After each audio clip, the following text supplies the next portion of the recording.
Ladies and gentlemen, you are listening to The Final Score with Matthew and Stevie Fly.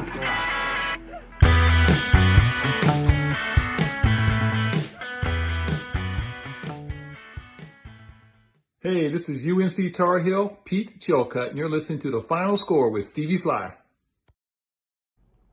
What's up, guys? Final Score is here again.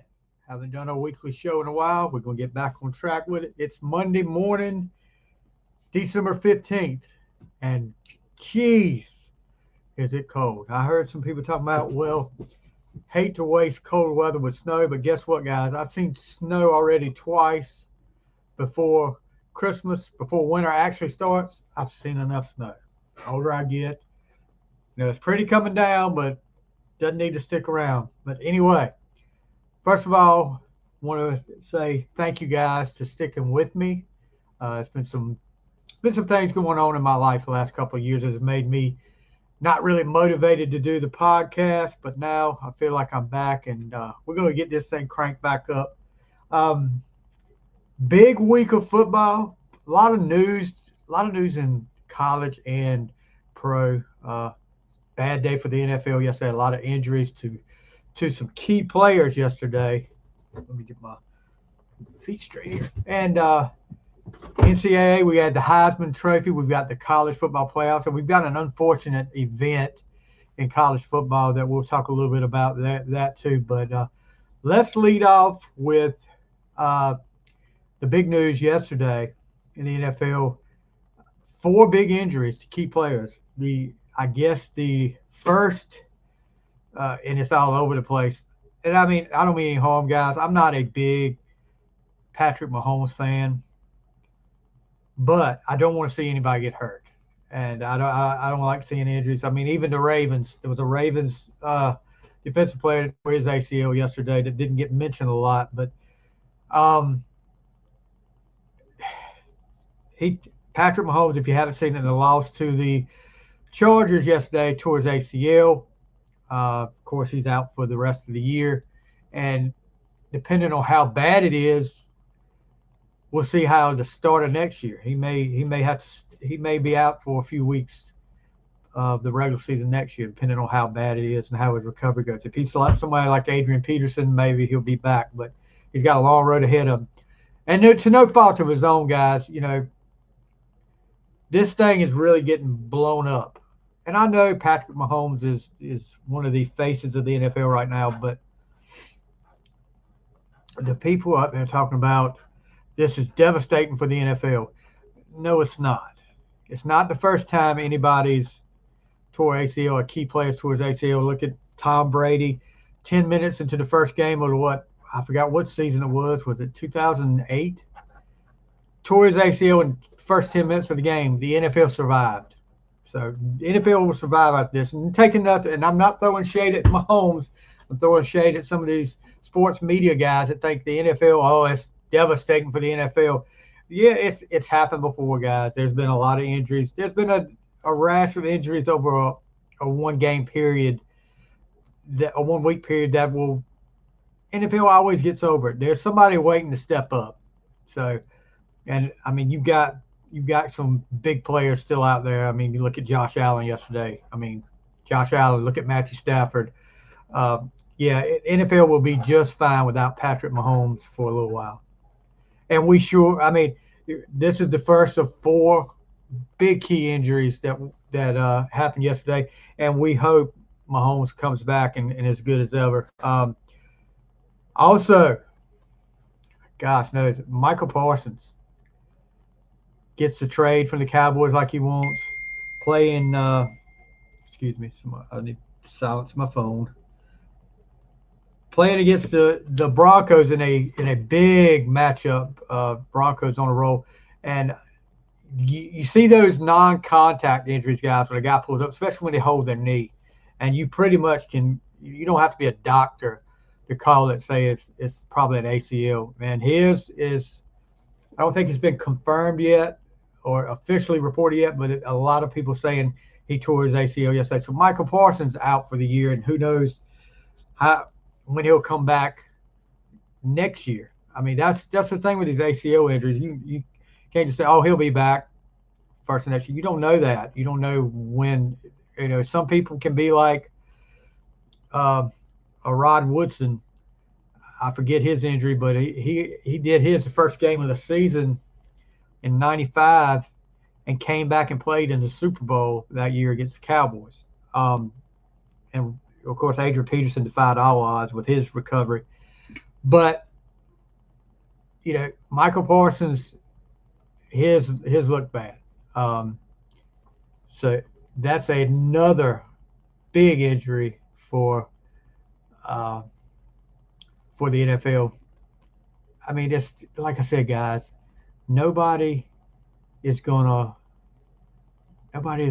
be devastated. The NFL is not going to go under. Devontae Adams. Fortunately, his wasn't as bad as it could have been. Like I said, when you see somebody pulling up with no contact, you automatically think it's done. He's an ACL. But Devontae Adams on a pass pulls up lame. But he was already nursing a hamstring injury. I think what they're saying now is it's a hamstring injury there. So that's not bad news for the Rams. It's not good because you're going into a short week and Thursday night game, big game for division with the Seahawks. Seahawks and Rams. Rams right now have first place. I think they're both 10-3. Yeah, 10-3. And this matchup right here could go a long way towards division championship right here. It will go a long way. Seahawks are playing really good right now. Sam Darnold got over that rough stretch where I honestly thought when he had that one bad game that he was this might be where he goes down that road, and we'll see how he does come January, February. But yeah, obviously Devontae Adams is probably going to be out for that game unless there's a miracle. But probably won't play again to the playoffs. I would think if I was the Rams, I wouldn't risk it. You already clinched the playoff berth, so don't put him out there and make the injury any worse. So also, the Packers lost. Who was Christian Watson? And man, is he not injury prone? Gosh knows. Every time you turn around, he's got something going on with him. I'm looking right now to make sure I'm telling you right on that. Yeah, Christian Watson. Watson chest injury. Last year he had a knee injury. I mean, this guy came out. I remember with the draft, when he was drafted, I was hoping Pittsburgh would get him because he was fast as lightning. Now, this knee injury he had last year slowed him down, but he still contributes a lot to that passing game with Jordan Love and the Packers. He's still a key part of that. But I don't know. I mean, the Packers are chasing the Bears right now. That's a big, and the Lions. The Lions, the Bears, and Tigers and Lions and Bears. Oh my, that's a big division race right there. But we'll get into some of that in a little bit. Just the rundown of yesterday, guys. Okay. So Philly comes into this game, loses 2 in a row. Not looking good. But I guess the best medicine when you're struggling like that, just play the Raiders. This isn't working for Pete Carroll.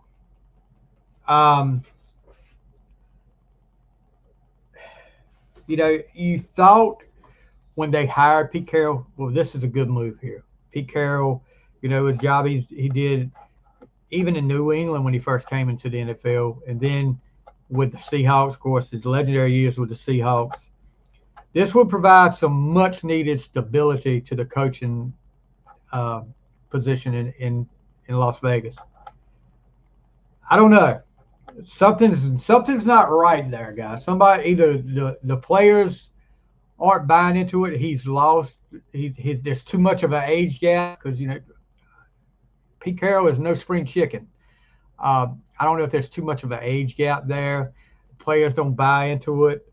They're fussing. They're arguing on the sidelines. I saw Max Crosby getting into it with one of his teammates on the sideline yesterday. Frustration is there for sure.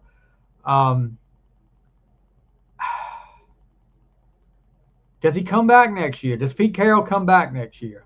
I don't know. Right now, knowing the Raiders, I would think they probably won't bring him back next year. But I can see him maybe coming back next year. This needs to be, maybe the Raiders came in this with a wrong attitude, or Pete Carroll came in with a wrong attitude about, we're going to win now. You got to rebuild. Geno Smith is a decent quarterback, but he's not, in my opinion, he's not a Super Bowl quarterback. You've got a lot of holes to fill in Las Vegas. You've got a rookie running back that could be a really good running back. Other than that, Max Crosby, what are the superstars on that Raiders team? I can't name one for you, dude. But Raiders are really struggling right now. Philly, maybe they're back on track. We'll see. How about Houston Texans? For a team that always seems to just get by or just over 500, they have some good seasons, but they really don't make a splash. They're making a splash right now, guys. They whoop up on the card, and this was, when you think of Houston this year, especially the way they've been playing and they've been impressive. The defense has been so impressive, but yesterday the offense took over. This was the second worst performance by the defense all year. They gave up 20 points. But C.J. Stroud, and I have had my doubts about C.J. Stroud. He's another one that I'm like, he's up and down. I mean, one week he could play great. He dealt with the concussion earlier in the year, but one week he could, and this is just not this year. Years past, inconsistent. Has he turned the corner now? 22 for 29, 260 yards and 3 scores. And they were missing Nick Chubb in the running game and Woody Marks in the first half. Both of them are out. And so former 6th-round pick Jawar Jordan goes off 101 yards with 15 carries. This could be a team to watch out for in the playoffs.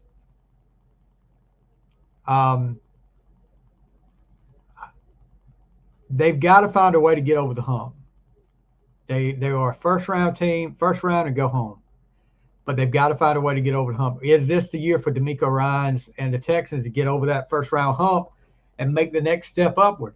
There's a lot of young teams out there in the NFL that are coming on strong. My worry for you fans of those teams is the experience factor, because they've never been to that part. I mean, you look at a team like the Broncos. Broncos are playing great right now. Bo Nix. You got Sean Payton on the sideline doing a hell of a job. But the experiences on the team when it comes to playoffs, there's a whole different atmosphere when it comes to playoffs. And how do I know? I've never been there. Granted, that's right. But it gets amped up to another level in the playoffs. They won't be playing the Arizona Cardinals in the playoffs. But they need to find a way to be consistent on both sides of the ball in Houston. We'll see. Watch out for Houston. Maybe, or definitely the best team in Texas right now. Baltimore Ravens shut out the Bengals yesterday, and everybody is ready to crown them again after struggles galore. My boys not whip up them, but beat them last week on a questionable. And let me go ahead and get this out of the way. in that Ravens-Steelers game, likeliest catch, in my opinion, was a touchdown. I don't know what the NFL calls a touchdown anymore, but when you can catch a ball, take a step, and just put it over the goal line, as long as it breaks the plane, in some instances, and it's a touchdown. He takes 2 steps, doesn't take the third before the ball's popped out, and it's not a touchdown, which by the NFL rules, that was the right call. But guys, that was a touchdown all day long. Jesse James, I'll go back. My boys got ripped off. Jesse James against New England, the catch. It was a catch. Dez Bryant against Green Bay. It was a catch. NFL, stop making things so complicated. A catch is a catch. Those that were catches. Stop making things so damn complicated. You're pissing off the fans. I mean, this isn't WWE. You're not supposed to tick off the fans. You're supposed to leave them there going like, okay, that was a good game. And we shouldn't have to talk about a call. And just like yesterday, Rams Lions. Instant replay is supposed to fix things, I thought. But when a Rams tight end catches the ball and it has a knee down a half a yard before crossing the plane, and replay reviews it and calls it a touchdown. If you want to check it out, look on my Facebook page, Stevie Fly Facebook page. You'll see the picture of it there. How is that getting by replay when it's obvious to people at home? Are you trying to tick off people? So, I mean, this isn't WWE. Goodell isn't Vince McMahon. This isn't how it's supposed to go. It's not a work. And I hear people out there talking all the time, not as much as they were a few years back about the script. It's scripted. I don't buy that. But plays like that, I think that didn't the Lions lose by a touchdown? And granted, they were at the half-yard line when his knee was down, but anything could happen after that play. The Rams could have turned the ball over. We'd have a whole different ball game. I mean, NFL, you're doing things that's supposedly to fix things and doing things to make it easier, but you're not. You're making it harder. Saints Panthers game yesterday, and Panther fans, gosh knows, you got the keys to the kingdom, and you're just like, okay, I don't want them. It's ridiculous how they can't play on the road. You let a Saints team beat you.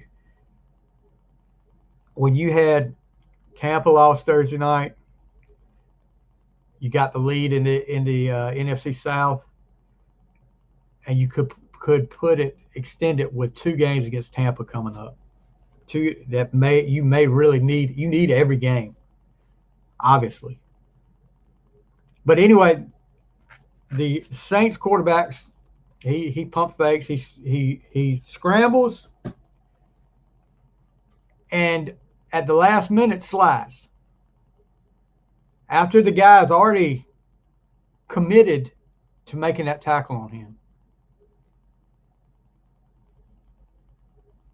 15-yard penalty, moves the Saints into field goal range. They kick the game-winning field goal. My question, NFL, if you want to make it so hard on the defense, why don't you try to make it a little bit harder? I mean, I go back to years ago, and granted it wasn't the NFL, it was NCAA football. Kenny Pitt in the ACC championship game, faking the slide. So the guy lets up, and Kenny Pickett keeps on running, which I think they changed the rule because of that. But what is a defensive player supposed to do? I mean, the quarterback, when he takes off running, in my opinion, he makes himself open to a hit.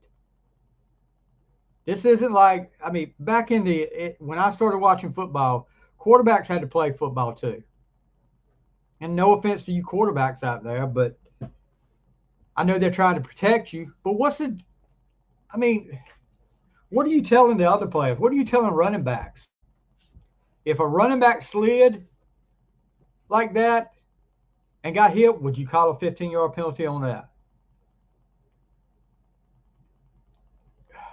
And I know the whole CTE deal. I'm aware of it. I'm not stupid. But when a guy's already committed to making that hit before the guy slides, and the guy slides it like I said, oh, I can get 15 yards out of this, and goes into a slide, that's BS to me. I'm protect your quarterbacks all you want to, guys, but you got to give a little leeway to the defense sometimes too. And don't get me wrong, there's been some hits that no business being after they were already sliding and get hit. That should be a penalty. I agree. But when you can't stop a guy, the guy can't stop it, hit a pause button in midair like the old Bugs Bunny movie. He's not Zach Morris where he can say freeze and everything stops. When he goes, he's going. He can't stop. I mean, get back to the Ravens. People want to say, oh, they're back 24-0 against Cincinnati. Cincinnati, dude, has given up. Joe Burrow has given up. His comments last week. Will he be somewhere else next year? I don't buy that. But I think the Bengals need to maybe think about it. Their salary cap position right now, with paying him and those two receivers, and your defense is as crappy as they are, you might want to think about it. Might want to entertain a trade offer too.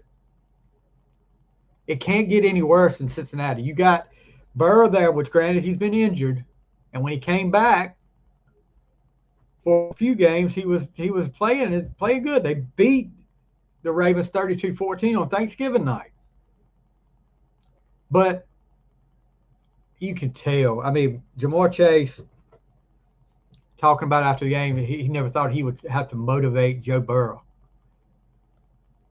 And he had to on the sidelines. The guys give up. And the Ravens, I'm going to tell you, Ravens fans, you may win the AFC North, but this year for you guys is a disappointment. You can't tell me, look me in the eye and tell me this year isn't a disappointment for you, because all of you that I talked to were, this is a year. Lamar, we got the defense is back on track.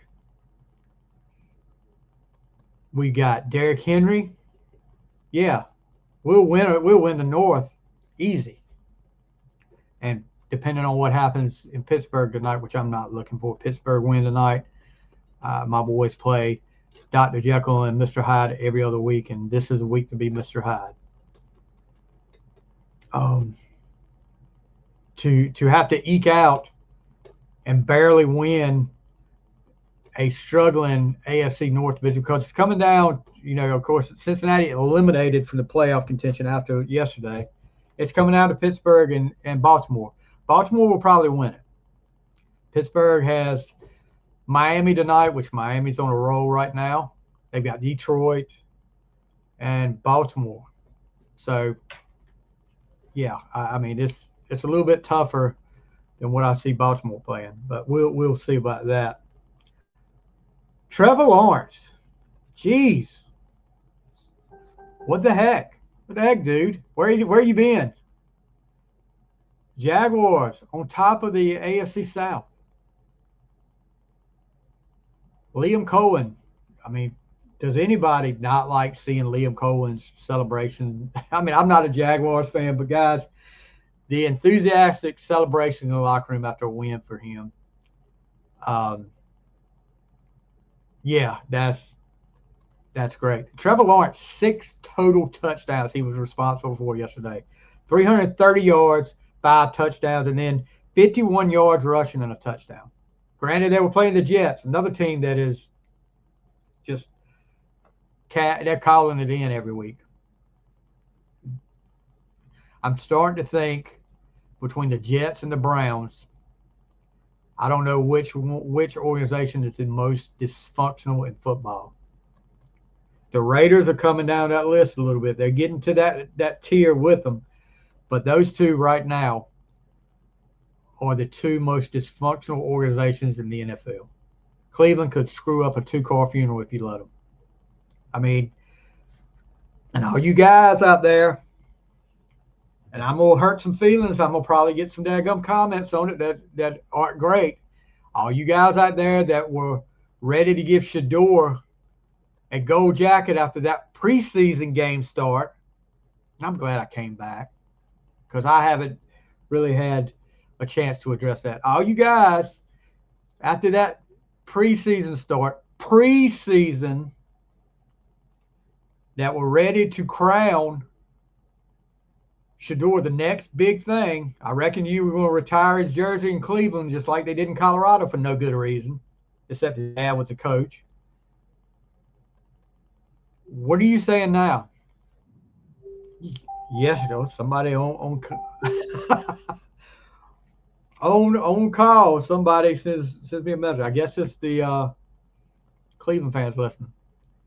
Struggled yesterday. Struggle. And believe me, guys, Stefanski is not a good coach. I know that. I know Stefanski should have give Shador a shot before he did. I agree with you wholeheartedly there. I don't know what the deal is because Dylan Gabriel was not getting it done.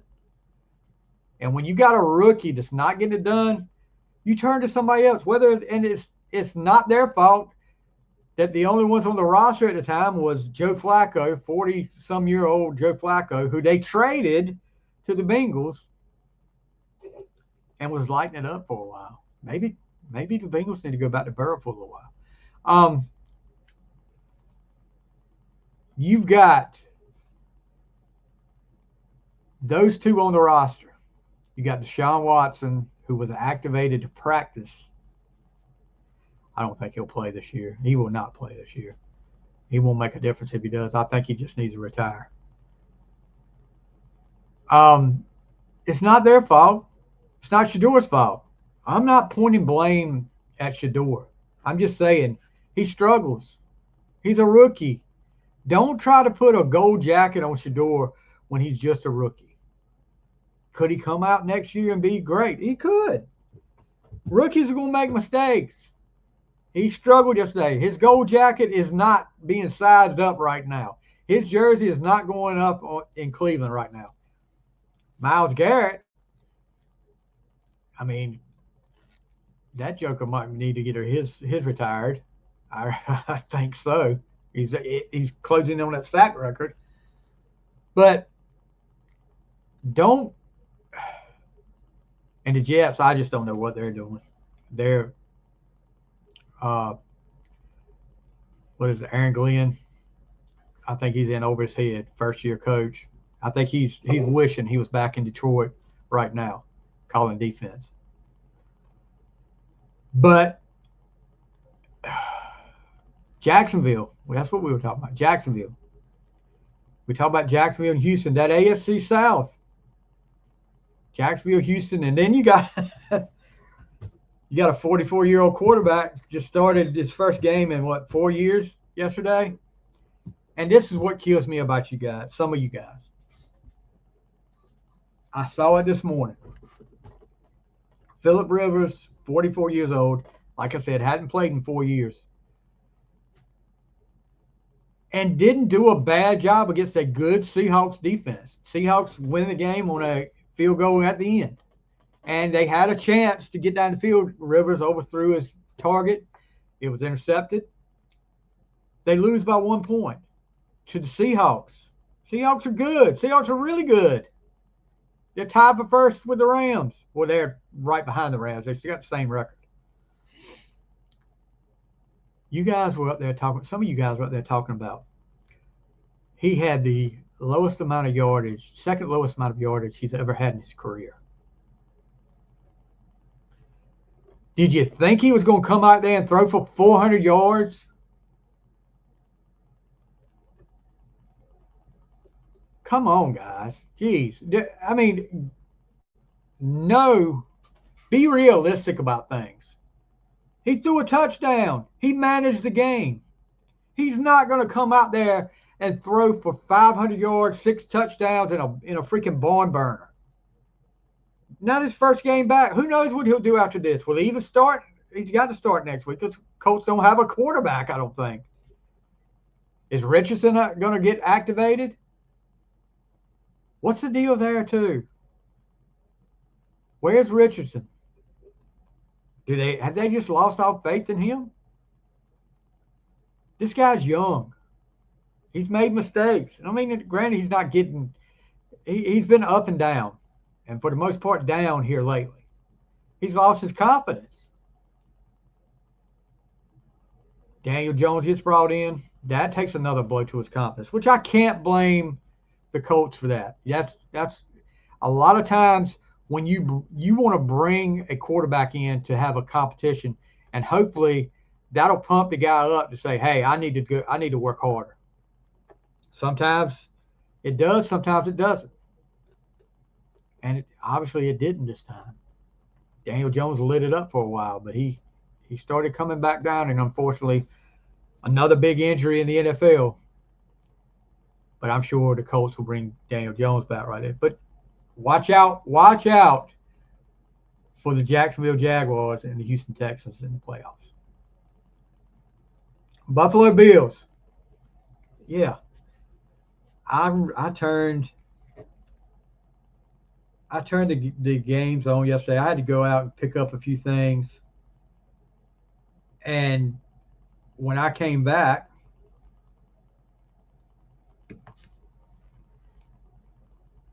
I look at the score and it's 21-0 Patriots over Buffalo. And I'm like, because I thought, Buffalo would be pumped up after the Bills beat them at Buffalo. I think that was at Buffalo. Yeah, beat them at Buffalo earlier in the year. And you started seeing it on the, of course, it wasn't a local game. I had Washington, the Giants, and Baltimore, Cincinnati. I had 2 stinker games. You started seeing the score get a little bit closer each time, and you're like, guys, it's Josh Allen back there. Don't count Josh Allen out. Josh Allen is special. I mean, no matter what you think, everybody that thought he didn't deserve the MVP last year, you're totally wrong. He deserved the MVP. And he's proven it again this year. He probably won't win the MVP this year. But they come back from down 21-0 and win 35-31. Josh Allen just puts on a clinic. This is what I'm talking about. Another young team, the Patriots, that are kicking butt right now. Vrabel has got them playing, and Vrabel has turned that team around. Everybody's talking about Drake May. Drake May has played exceptionally well. He's still young. I still don't trust him in the playoffs. But Mike Vrabel is Tennessee. You're stupid, is all I have to say. Your owner is stupid. You got rid of a really good coach, a coach that is probably going to be a great coach before it's over with. He's back in his domain in New England where he played. And my boys had him in Pittsburgh and let him go. A lot of people don't know that. Mike Vrabel started in Pittsburgh. But this guy is a good coach. And I hate, sometimes you see a good coach out there and you look at the coach you got and you're like, God, they're not going to get rid of him, but I wish we could get him somehow. And that was my feeling on Vrabel. I have nothing but the utmost respect for Vrabel. He's a great coach, and he's done a heck of a job getting New England. But they're in the driver's seat right now in the AFC East, but Buffalo's not out of the picture yet. So watch out, New England. You got to recover from this. You had it right in your hands and you drop it. But you got to recover from this. You got to come back next week and forget it. You got to flush this game if you want to win that AFC East. You can't let it affect you for the rest of the year. Buffalo is going to come on. And look, Buffalo has been one of those Jekyll and Hyde teams too. They've lost to some teams they had no business losing to. And is the window closing for their Super Bowl? Yeah. I think the window is closing for their Super Bowl chances. But they've got Josh Allen back there. As long as Josh Allen's back there, that window is somewhat open. It just depends on what you put around. Look at what he's doing with. Can you name? I mean, Cook is back there running back. Can you and the tight ends are great. Kincaid and Knox. The wide receiver core. If he had he's got an average, no offense, average wide receiver core. If he had some weapons, big time weapons at wide receiver, can you imagine what he would be doing right now? And I know he's had them before. He just couldn't get over that Kansas City hump. A lot of people are happy after yesterday because that Kansas City bump in the road is not there.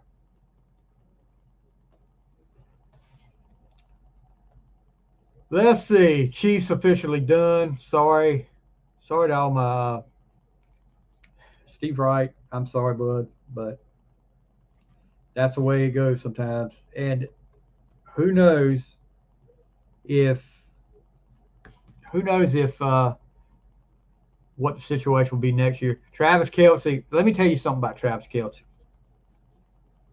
I don't like Travis Kelce. Didn't mind him at first. Thought he was a heck of a tight end, and he is a heck of a tight end. His attitude is terrible. You're supposed to go talk to the press. And if he'd have won that game yesterday, you think he would have been talking to the press? Yes. No NFL player, no athlete, no athlete wants to go out there and talk to the media after a loss. But they do it because they're supposed to. And we'll get to somebody not being gracious when they lose in just a few minutes. I got one big one on that. But, you handled it so well when you're winning. Let's see how you are when you're not winning. And Travis Kelce, you are not handling it well. I'll catch you later in the week, what he told reporters. Get out of here. Get out of here, Mr. Swift. Jeez. Lions and Rams, one of the best games of the day yesterday, probably the best game of the day yesterday. Lions get a 10-point lead on the Rams early and can't hold on to it. Rams are good. Stafford is good. Pakua, who knows what Devontae Adams, but those tight ends for the Rams too. The Lions had no answer on defense for the Rams in that second half. Rams could run the ball. Rams could throw. They just had them backpedaling the whole time in the second half. But don't sleep on the Lions, though. Lions are explosive. Just please, if the chance comes up and kick a field goal, put points on the board. I know you want to be the guy. That is different, is aggressive. Put points on the board. If you're in the playoffs, put points on the board. Please. For all Lions fans out there. Phillip Rivers. We already talked about Phillip Rivers, so I'm not going to get into that. But, yeah. Be freaking realistic, guys. How about the Bo Nix? 23 of 34. 302 yards, 4 touchdowns, no interceptions. Is he coming into his own now, guys? Is this what? Because they're the best in the AFC right now. The road goes through Denver right now for the AFC. I'm still I'm still wary of that inexperience. But that's going to be, it seems like if the playoffs started right now, a lot of the teams in the playoffs are going to be those inexperienced teams. So we'll see. Denver playing lights out right now, both sides of the ball. Sunday night game last night, Vikings Cowboys. How about them Cowboys? Well, not so good. Vikings get the win. Was 34-26. McCarthy, J.J. McCarthy. I know my boy John Michael loves this. 15-24, 250 yards, 2 touchdown passes, and another on the ground. Cowboys. Cowboy fans, what's your answer? I don't know what to tell you guys because this is a team that I thought Dallas will run away with it. But the Vikings got hot last week, beating a injury-depleted Commanders team 31-0, but still, they shut them out. And they put 31 on the board. That's impressive. You don't see many shutouts. You saw one yesterday. But you don't see many shutouts in the NFL anymore.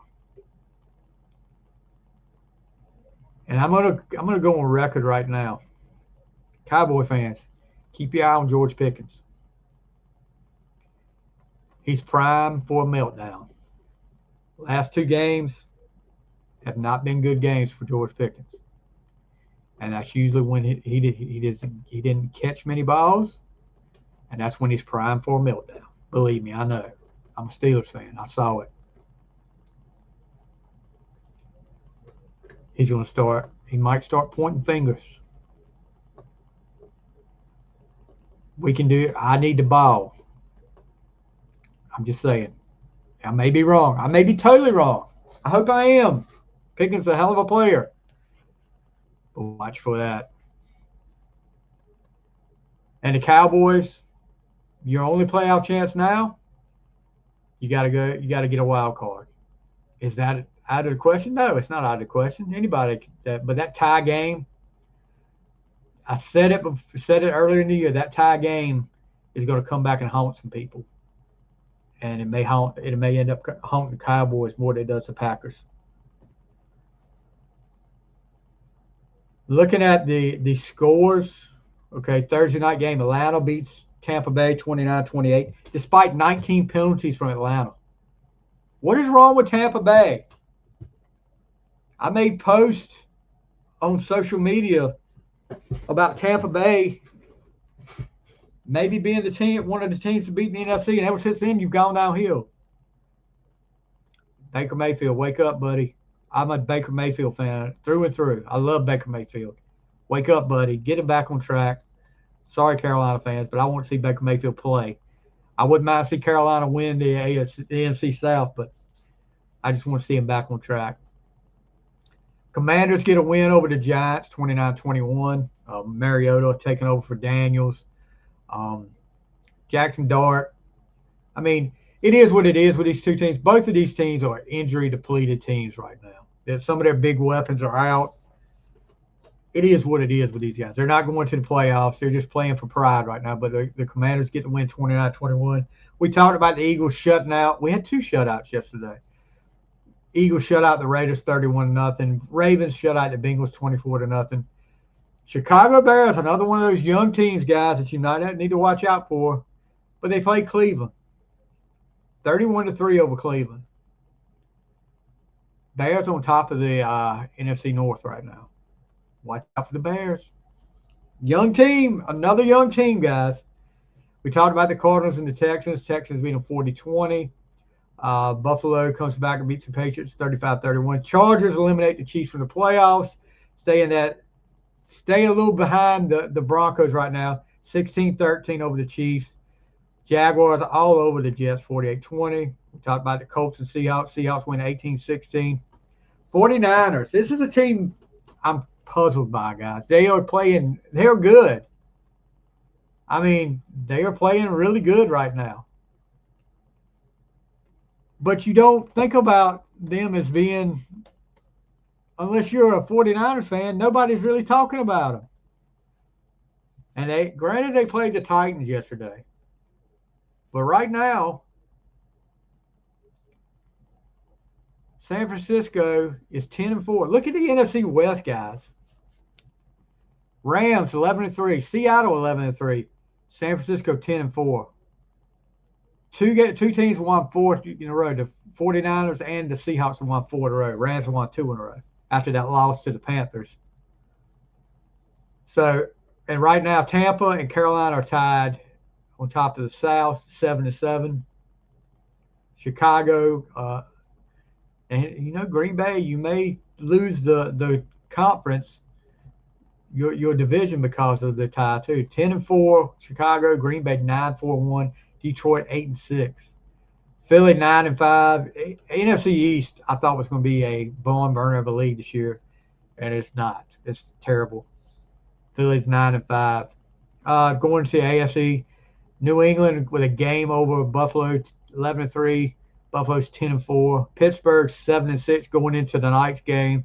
They could be tied with Baltimore with a loss tonight. Jacksonville with a game lead over Houston. Jacksonville's 10-4. Houston's 9-5. Then the AFC West is becoming a two-team race. The Chargers and the Broncos. Chargers 2 games behind. So getting out of the let's see if we finish the scores here. Talked about the Panthers and say, yeah, we talked about the bye weeks this week were no teams. No teams got a bye for the rest of the year. All right. NCAA football. Let's talk about the Heisman Trophy. Fernando Mendoza, quarterback from Indiana, gets the Heisman this past Saturday night.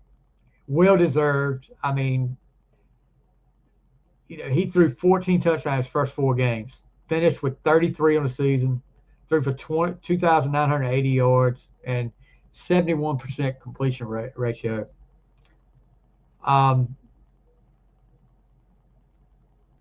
He also, in big games, comeback wins over Iowa, Penn State, and Ohio State. He made it happen. He showed that he was the man then. But let's look at the 4 guys that were up for it.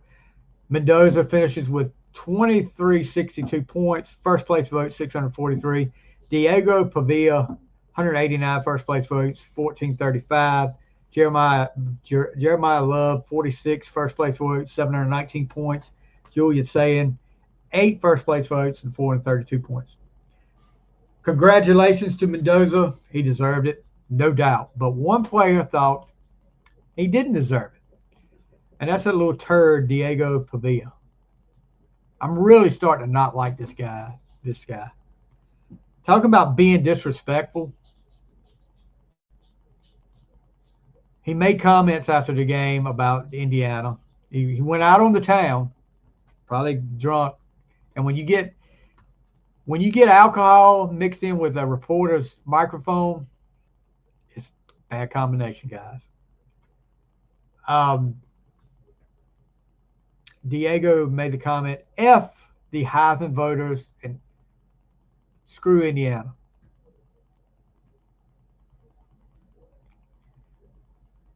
I don't care. Some people are talking about he's a gimmick. That's a gimmick for him. I don't care. That's being disrespectful. Be a gracious. When you don't win, just because you don't win, be gracious, guys. I was a coach for 18 years. I lost a lot of games. And I was gracious. There was only a few times that I had something to say to the coach for the other team. Because I knew they were the better team that night. Be gracious. What kind of example are you setting, dude? I know you're not supposed, you don't want to be a role model. But still, how is that going to endear you to an NFL team when they see that attitude? And believe me, they look at that. You'll be the story next year with people saying, well, they passed on him. They should have picked him, but his attitude came into play. You're going to be that guy. Granted, he came out now and apologized. How sincere that was, I don't know, because it was a text. It was social media post. I don't know how sincere it was. Probably was made to do it. Somebody probably told him it was it was the best thing. He probably needed to do that.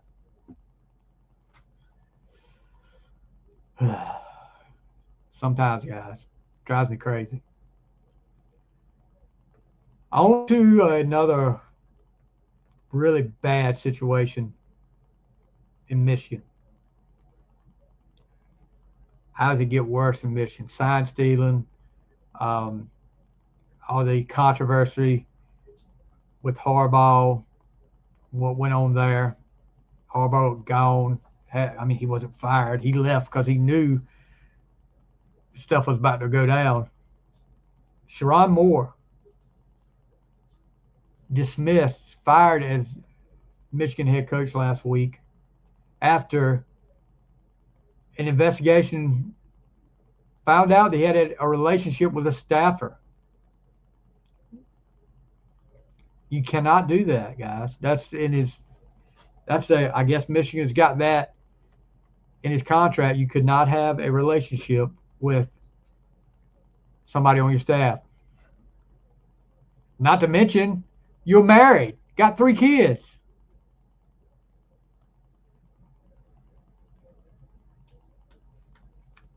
And then they fired him on Wednesday, charged with 3 crimes. So Wednesday he gets fired. Friday, the woman he had been having an affair with barges into her apartment and tells her, gets butter knives and scissors.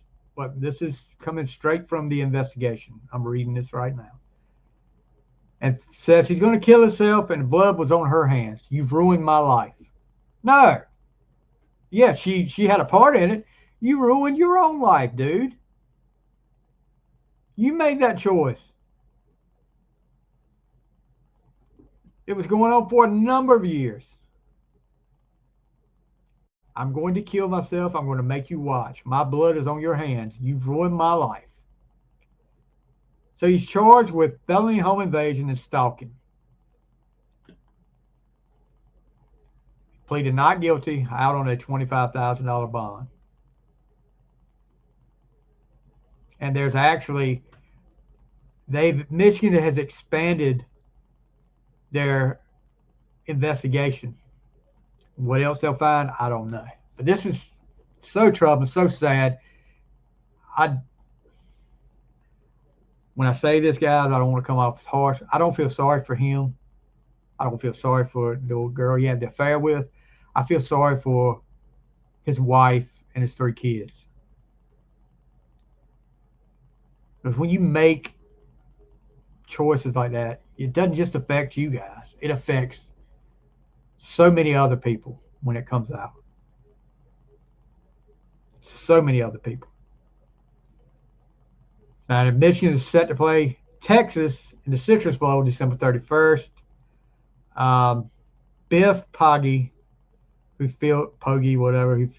filled in for Moore when he was suspended earlier this season for the sign stealing, will serve as the interim coach. Michigan is looking for a head coach now. And from what I've read, this was in the works for a while.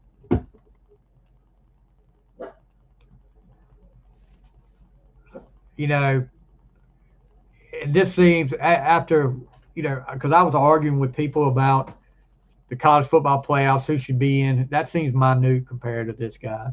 This is people's lives. This is real life stuff. Whether Alabama's in the playoffs or not doesn't affect my life, doesn't affect your life, but this affects a lot of people's lives right here. But I'll get on that soapbox in another episode when we get closer to the college football playoffs. Let's see what else we have here. I think we covered everything. But in closing, guys, and I don't like to bring politics into things, and this has nothing to do with the sports world. But last night, I was on a podcast that I'm a co-host of, Sports Objective. We cover ECU sports, And late in that podcast, while we were recording, we found out Legendary producer, actor Rob Reiner and his wife were killed at their house.